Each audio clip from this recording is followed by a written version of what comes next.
با آموزش قرمه سبزی شیمی خدمت دیسم جغلن. مواد لازم: گوشت گوسفندی، لوبیا قرمز، پیاز، سبزی سرخ شده. پیاز قابلمه درون کمی تفتیم. گوشت گوسفندی بهش اضافه کنیم. اگرم دوست دارید تنید گوشت گوساله استفاده بکنید، چون بعضی هم بوی گوشت گوسفندی دوست نداره. لوبیا قرمز اضافه کنیم. یکم که با هم تفت بدهیم، سبزی و قرمه سبزی بهش اضافه کنیم.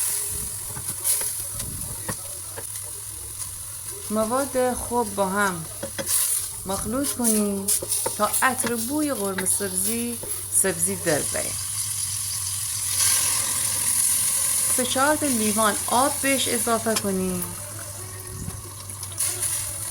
نیم تا جوش بخوره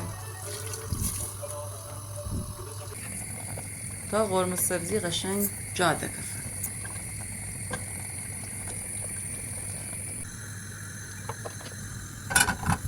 چند تا گوجه گیلاسی تابه درون سرخ کنیم.